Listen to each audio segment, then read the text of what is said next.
Magandang araw po sa kanilang lahat, Luzon, Visayas, Mindanao. Welcome back po sa aking channel mga ka-treasure hunter. Tayo na naman po ay magbabalik sa isa na naman pong topic na nakakamangha. Pero this time, hindi po Yamashita treasure ito. Ito po ay tungkol sa off-grid high power batteries na akin pong binuo.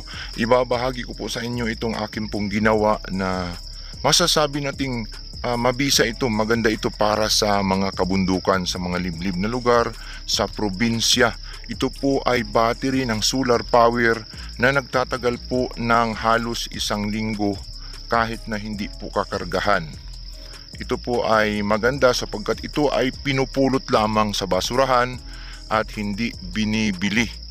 At kung binibili man ay napakamura sa mga pamilihan po, sa mga technicians, sa mga electronic technicians na pwede nating mabilhan sa iba't ibang panig po sa bansang Pilipinas, sa mga electronic technicians. Basura po ito sapagkat ito po ay mga sira-sira na at hindi na nila kailangan. Ito po ay ating ipapakita, i-share natin sa inyo kung ano ang ating ginawa dito po sa off-grid high power batteries na ito na ating nabuo.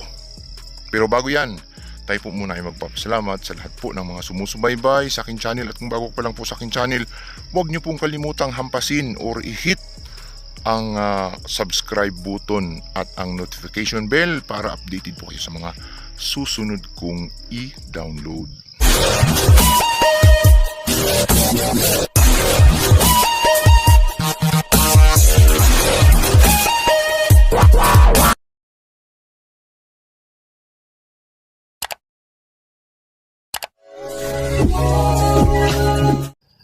So high power off-grid solar battery nga ang ating isi-share sa inyo ngayon na kayang magpagana ng TV, washing machine, electric fan, rice cooker, ilaw na gamit po ang AC at saka DC connections.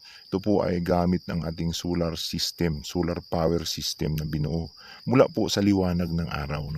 At napakahalaga po ito sa mga liblib na lugar sa probinsya, kahit hindi sa probinsya sapagkat ito po ay libre ang electricity, wala tayong binabayaran. So ito ay mayroon tayong 5 panel na binuo na solar system, solar powered system. 500 watts po in total sapagkat tagwa 100 watts po ang bawat isa niyan. So mayroon tayong 5 na tag 100 watts ay 500 watts. At bumuo tayo ng solar power system mula po sa liwanag ng araw. At ito nga ay mahalaga, maganda para po sa ating araw-araw na paggamit, libre. So mula sa labas, mayroon po tayong 2 wire na pula at saka itim, red and black.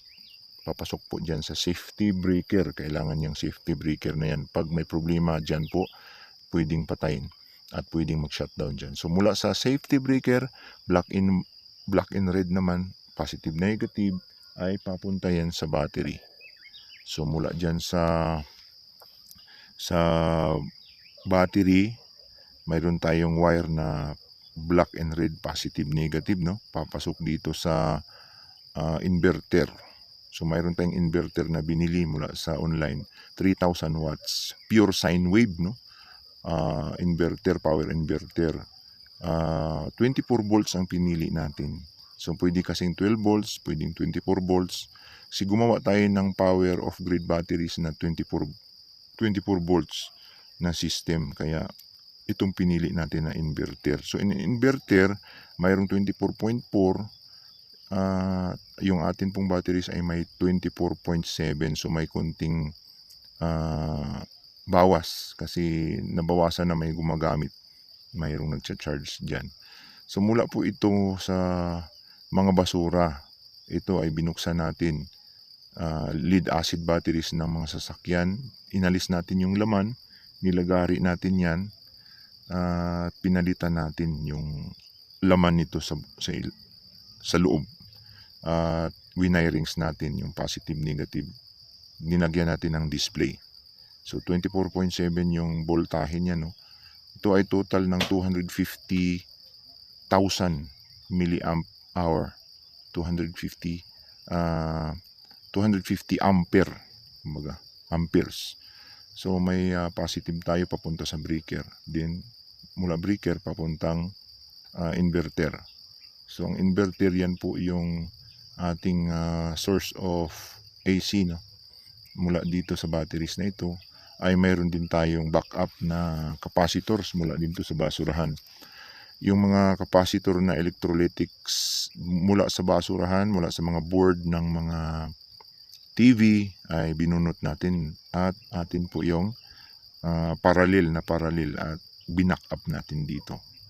So nag-a-adjust lang kasi yung mga electrolytic, basta't mataas pwede na yan dyan sa mga backup ng DC.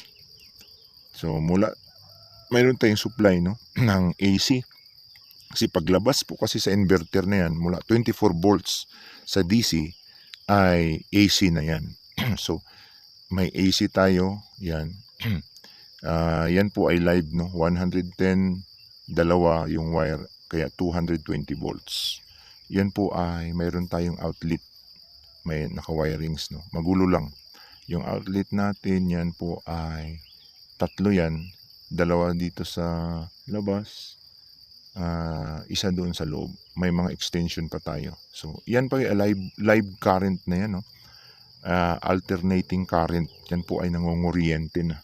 Dalawang 110 po ang magkabilaan yan at 220 volts in total na pwedeng makakuryente kasi pure sine wave.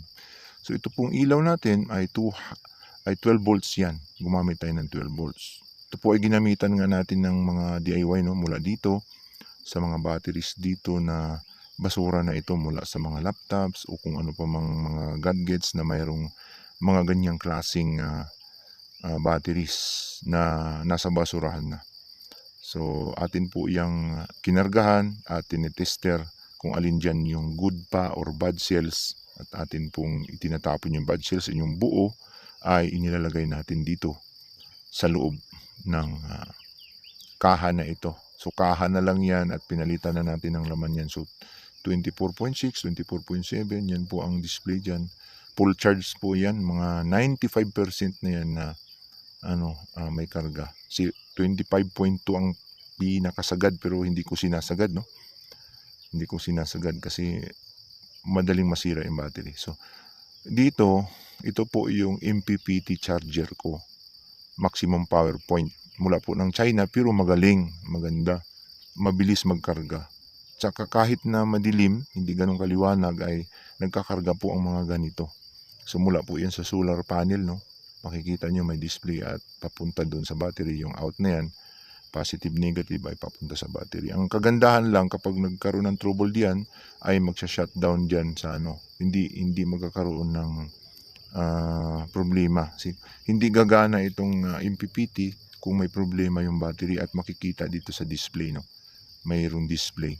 So kung ang inverter naman ay magkaroon ng problema diyan, may mga fuse diyan, safety fuse mula diyan papunta doon sa mga sockets. Saka mayroon din tayong yan 12 volts, no, mula 24 volts step down yan. So gumamit tayo ng step down para eksaktong 12 volts yung ating supply para naman ito sa mga ilaw na 12 volts ko. At yung AC 220 volts yan. Yung batteries na mga ganito ay mahalaga, no, para masupplyan natin itong mga ilaw natin. Ito 12 volts yan ang ilaw na yan, no.